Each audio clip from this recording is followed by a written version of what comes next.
En la ruta del proceso constitucional, USACH participa. 10 de la mañana con 31 minutos, hemos estado adelantando lo que se viene ahora en esta jornada, ya se está discutiendo, debatiendo en el Pleno del Consejo Constitucional lo que es el capítulo 1 de la propuesta de Carta Magna, y es parte de lo que queremos también conversar el día de hoy en el marco de nuestra sección de todos los días viernes. USACH participa con el académico de la Facultad de Derecho de nuestra universidad, Luis Bobadilla, que ya está conectado con nosotros. ¿Cómo está, profesor? Muy buenos días. Hola, ¿cómo estás? Muy bien, profesor, aquí atentos a lo que ya se está empezando a discutir. Antes de enlazar ahora, estábamos revisando algunos de los puntos de vista que se estaba planteando por parte de los consejeros, pero este instante es importante, profesor, para ir estableciendo un poco lo que se va a estar tratando y discutiendo. Ya se hizo el ejercicio por parte de la Secretaría de la Comisión de Principios de dar cuenta de este informe del trabajo, y ahora se vienen las votaciones, van a tener sus tiempos proporcionales cada uno de los consejeros para votar, para también plantear algunos de los puntos de vista. También van a poder participar los expertos y expertas, y aquí empiezan también el tema de cómo se van a ir dando las votaciones, también cuáles se van a poder rechazar. Hay varias cosas que van a pasar hoy día, profesor. Sí, efectivamente, hoy día comienza ya, yo diría que la fase más seria, más clave del proceso, porque en definitiva el trabajo de las distintas comisiones ya se verificó, y hoy en día lo que corresponde es que el Consejo en su conjunto ya empiece a examinar y a votar las normas que van a quedar, digamos, definitivas para que después se puedan consensuar en cierto momento con la comisión experta. Uh-huh. Y lo que a mí me llama la atención, bueno, es importante que sepan los auditores, Sí. que se necesitan 30 votos Uh-huh. para aprobar las normas. Y la gran pregunta que yo creo que se están haciendo todas las personas hoy en día es si se van a lograr estas mayorías para ir aprobando estas normas. Las derechas van a actuar de forma unificada, de forma conjunta, van a haber divergencias. La verdad es que yo creo que no sé si van a haber tantas divergencias, porque un elemento súper clave que tenemos que recordar es que en las comisiones se presentaron muchas unidades de propósito. Uh-huh. Y ese concepto es súper clave que lo entendamos todos. Una unidad de propósito básicamente es unificar o digamos, condensar en una sola propuesta dos propuestas de sectores más o menos afines. Entonces, en el fondo, básicamente, dos sectores que piensan más o menos similar, pero que tienen algunas diferencias, llegan a un acuerdo, consensúan un texto más o menos parecido de propuesta y lo presentan. Y por eso, entonces, pueden tener más fuerza al momento de las votaciones. Así que, por lo tanto, yo creo que las unidades de propósito que se sometieron al conocimiento de las comisiones van a rendir sus resultados ahora en el Pleno. Exacto, unidad de propósito que no ha estado exentas también de crítica por parte de los sectores oficialistas. Muchas veces se habló de que se presentaron entre gallos y medianoche, poca coherencia, decían en muchas de ellas, y eso también estuvo enturbiando un poco el ambiente, y que de una u otra forma también ha sido planteado actualmente. Pero bueno, que también que nos haya contado las características que tienen cada una de estas unidades, y ya nos adelantaba, se necesitan 30 votos para aprobar los artículos. En muchas oportunidades se había planteado por los consejeros y consejeras que era interesante el poder ir más allá del quórum para dar mayor potencia y legitimidad a lo que se vaya aprobando. Frente a ello, el escenario también, como decía usted, es medio complejo, y además hay que sumar que con 10 consejeros también se pueden solicitar algunas cosas: volver a votar normas rechazadas, por ejemplo, votar incisos o numerales por separado. Son varias cosas que también están incorporadas en el procedimiento. Sí, bueno, de hecho, una cosa súper interesante es que, a diferencia del proceso constituyente anterior, donde se discutió por mucho tiempo y se perdió, a mi juicio, mucho tiempo en discutir el reglamento, esta instancia llegó con este insumo preparado. Uh-huh. No tuvieron que invertir tiempo en eso. Y esto se parece mucho al procedimiento de formación de ley que utiliza el Congreso Nacional. Yeah. Nosotros los ciudadanos no sabemos estas cosas usualmente, pero cuando se discute un proyecto de ley en el Congreso, a veces reuniendo cierta cantidad de apoyos, se puede solicitar que un artículo se discuta por partes, porque se considera que es tan importante, son tan importantes las ideas que aglutina, que discutirlas en un todo muchas veces puede inducir a errores o a problemas, y muchas veces entonces se pide que discutamos inciso por inciso, por Exacto. ejemplo. Porque así se entiende mucho mejor el espíritu que tuvo el legislador a la vista. Bueno, esa idea se repite en este proceso. Yo creo que es una herramienta muy útil, pero también es una herramienta que se presta para hacer tiempo. Sí, Ojo. porque todos tienen posibilidad porque todos tienen más de 10 consejeros. Exactamente. Mira, también yo creo que es importante que le expliquemos a los auditores que esto de presentar unidades de propósito a última hora, Sí. o de pedir que se reagende la reunión o que se suspenda la sesión, o que son estrategias que están contempladas dentro del reglamento, y las distintas fuerzas políticas utilizan estas herramientas usualmente. Esto no es algo extraño, ¿ah? En el Congreso también pasa siempre. Son estrategias políticas, en definitiva, cuando unas más asociadas a las minorías y otras más asociadas a las mayorías, en este caso. Entonces, yo creo que acá va a ser interesante ver cómo se va a discutir esto. Probablemente el oficialismo, que está en minoría en este momento, va a pedir en muchísimos casos que se discutan los artículos por partes. Porque así yo creo que van a poder, van a apostar quizás a inducir quizás la duda, o que quizás hay algunas normas que hay que repensarlas, hay que discutirlas, y ahí empieza el juego de la persuasión. Entonces, bueno, son dinámicas parlamentarias que son clásicas, digamos, no es una rareza. Oiga, profesor, a la luz, además de lo que estamos discutiendo el día de hoy, también tiene un cariz especial, porque, digámoslo, estamos con el capítulo 1, donde están establecidos muchos de los fundamentos del orden constitucional. De hecho, el capítulo también se lo nomina así, Fundamentos del Orden Constitucional. ¿Le da la impresión de que también lo que se está debatiendo, discutiendo y votando el día de hoy es fundamental también para el resto de lo que es la propuesta constitucional? Sí, es que este capítulo es crucial porque básicamente el primer capítulo, que aquí se llama Fundamentos del Orden Constitucional, Sí. en la actualmente vigente se llama Bases de la Institucionalidad. La idea es esa. Todas las principales normas rectoras del orden de convivencia nacional y todos los principios que van a ir involucrados en el quehacer del Estado están en este artículo. El rol del Estado, que es uno de los asuntos más debatidos y más controvertidos, está en juego en este capítulo.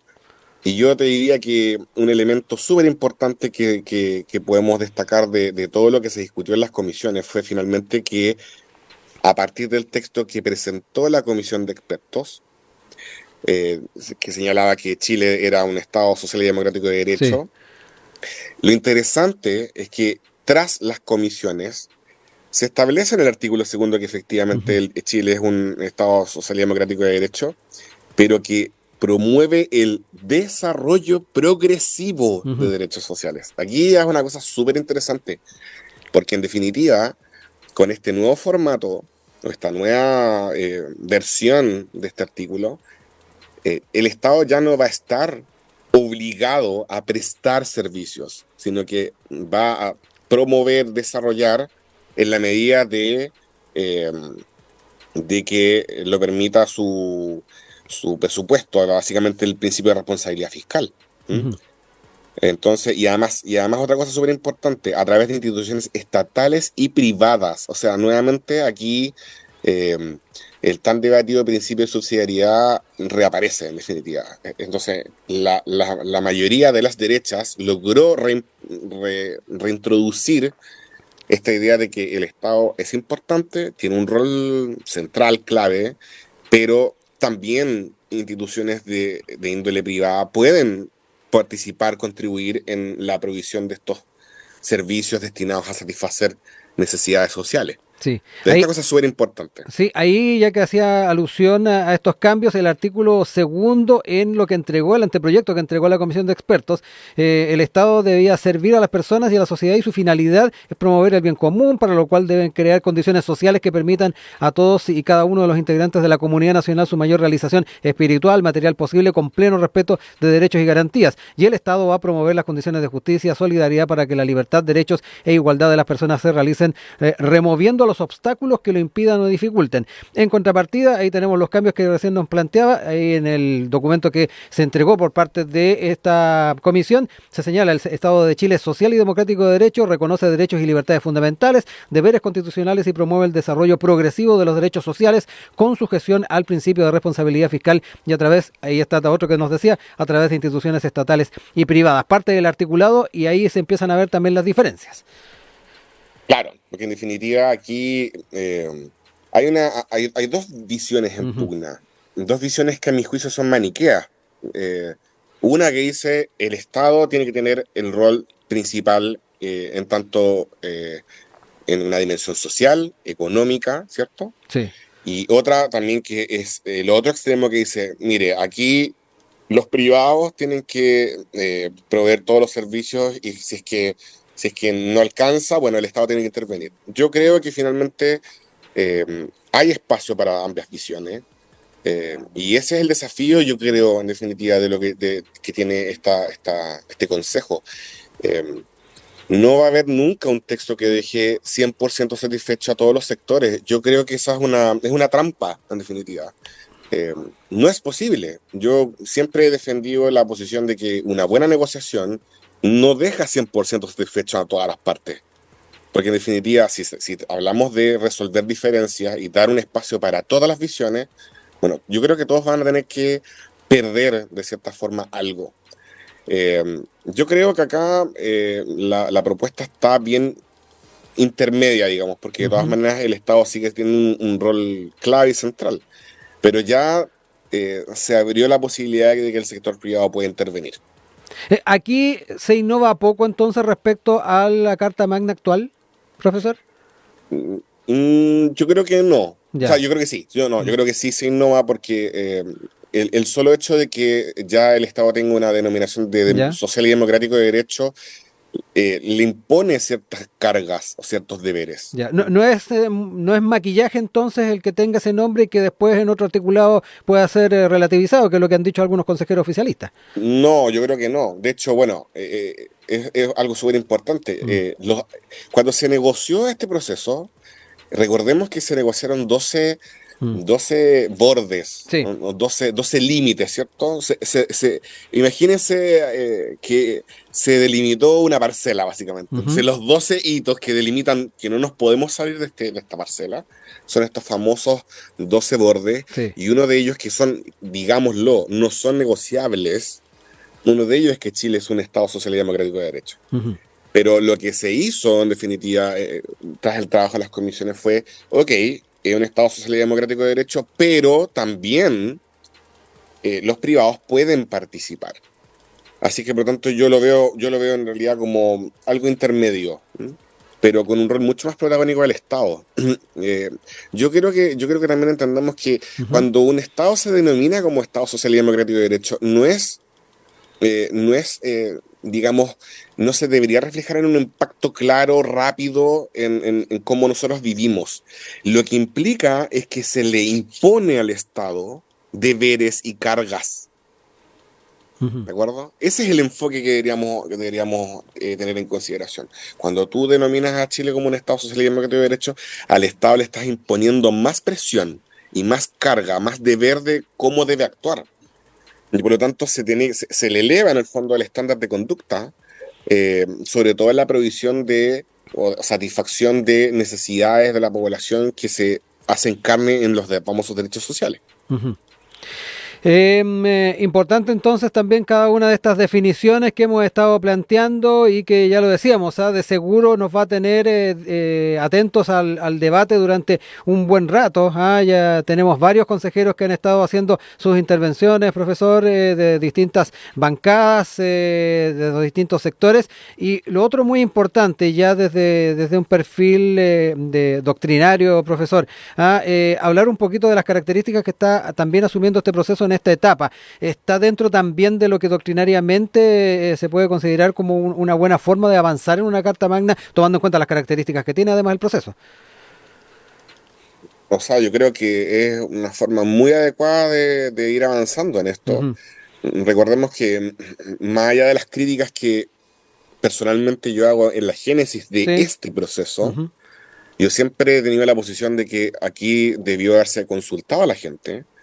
Creo que mientras más participación, mientras más democracia haya, es mucho mejor. Y creo que quizás una crítica que puede surgir de este proceso es precisamente su génesis. Pero de todas formas, estos representantes fueron democráticamente electos, Ujú. responden a un momento electoral de Chile. Un Ya momento hemos dicho mucho. constitucional, además se ha hablado mucho, que todavía está vigente, que todavía se siente. La verdad es que Mm. no sé si está en el centro Ya. del interés de la gente hoy en día. Ujú. Creo que la agenda ha, digamos, ha transitado a otras cosas que preocupan más a la población. Y yo creo que, a diferencia del proceso anterior, este ha sido un proceso con un tono mucho más discreto, mucho más bajo. La gente sabe poco, hay poco interés Ujú. y además ha sabido poco. No porque no haya difusión, sino porque el foco de atención está en otras cosas quizás. Pero yo creo que rescataría que hay un proceso democrático, serio, institucional, donde se están intentando resolver eh, las diferencias y que estén plasmadas en un nuevo texto. Ujú. Ahora, yo quiero repetir que en un proceso democrático no todas las personas quedan satisfechas. ¿M? Y por eso es que, en definitiva, las diferencias que se puedan suscitar en una instancia democrática finalmente se van a resolver con las mayorías de votación. Pero bueno, yo creo que por lo menos esto es mucho mejor a que estemos en un clima constante Sí. de conflicto social. Creo que por lo menos es una buena forma de gestionar quizás las aspiraciones de Chile. Sí, oiga profesor, y ya casi para ir cerrando, hablando además de esta seguridad que también este proceso debiese entregar a la ciudadanía, también a las instituciones, fundamental también establecer el cierre, porque muchos han hablado de sacar adelante proyectos de ley donde efectivamente no se apele a un nuevo proceso constitucional a la luz de los temores para muchos de que aquí haya un nuevo rechazo. Importante también el poder dar ese tipo de seguridades, es decir, esto se cierra acá. Bueno, hay algunos parlamentarios, sobre todo que tengo entendido que de Chile Vamos, que Mm. están promoviendo un proyecto para ponerle un candado. A mí no me gustan los candados en general. ¿M? Creo que los candados no son democráticos. Eh, Tenemos que recordar que en el caso de que haya un rechazo, eh, quedaría vigente la constitución actualmente, que actualmente nos rige, Ujú. y esta constitución, como ya sabemos, permite un proceso de reforma constitucional. Así que, claro, para, para lanzar un proceso nuevamente constitucional, nuevamente requeriría una reforma constitucional. Así que, ahora, yo creo que honestamente Ujú. no estarían dadas las condiciones políticas como para iniciar un nuevo proceso en el Ujú. caso de un rechazo, Sí. ¿no? Como, Pero usted como sabe que diría, de repente uno piensa que ya no hay condiciones, pero igual se impulsan de repente por algunos sectores. De ahí. no, Mm. por supuesto. A ver, yo quiero decir dos frases medias Ujú. populares, ¿ah? ¿Ya? Pero a mí me gusta, creo que sirven más para explicar estas cosas. Lo primero es si hay agua o no en la piscina, como Ya. dice un amigo. ¿M? Yo creo que cada momento político tiene sus claves. Yo creo que quizás si hay un rechazo, no va a haber agua en la piscina en el momento, en ese momento, Ujú. pero aquí meto la segunda frase. En política no hay muertos, Sí. no hay políticos, no hay actores políticos que no puedan reaparecer Ujú. y no hay ideas que no puedan resurgir. Así que por lo tanto, mi posición personal es que no me gustan los candados, me parecen antidemocráticos. El solo hecho de negarte a una discusión o a dar un debate de ideas, primero habla muy mal de las personas que lo promueven, porque da la sensación de que no tienen muchas luces para discutir ideas. Y lo segundo es que, ¿por qué tenerle miedo a discutir ideas? Ujú. Así que, por lo tanto, yo creo que, mire, además otra cosa, hasta el momento las encuestas dicen que estaría ganando, se estaría dando un rechazo nuevamente, ¿cierto? Pero falta todavía tiempo. Y acuérdense que en política no hay muertos. Recordemos lo que pasó en el proceso anterior. Sí. O sea, entrando a marzo todavía la prueba ganaba. Y Ujú. en un par de meses esta cuestión cambió. Así es que, bueno, en Chile todo puede pasar. Sí, no, Estemos atentos. hay que anotar y guardar entonces las palabras de lo que hemos conversado, porque en una de esas, en unos meses más ya, a puertas del plebiscito, nos puede cambiar el escenario, ¿no, profesor? Sí, además, una última idea y Sí. con esto cierro. Tenemos que recordar una cosa. Este texto todavía no es definitivo. Claro. O sea, ahora Sí. empieza a tomar forma definitiva. Y ni siquiera, porque una vez que se vote completo, tiene que ir a una comisión mixta, digamos, Sí. con el comité de Hay expertos. varios filtros más. Entonces todavía no sabemos a qué atenernos. Por eso todavía yo diría que esto es una película en desarrollo. Todavía hay muchas cosas pueden ocurrir. Así es que hay que estar atentos nomás a ver qué es lo que va a Sí. ocurrir. Profesor, como siempre, agradecerle el tiempo que tiene con nosotros los días viernes para ir analizando las jornadas constitucionales, ahora además con noticias en desarrollo, ya que se está haciendo la votación y la discusión. Desearle excelentes fiestas y nos estamos reencontrando pronto para seguir revisando entonces el trabajo del Consejo Constitucional. Que esté muy bien. Muchas gracias, Rodrigo. Rodrigo, que estés súper bien y un saludo cariñoso a la audiencia, que tengan unas felices fiestas patrias. Chao. Exacto, que esté muy bien. Ahí está.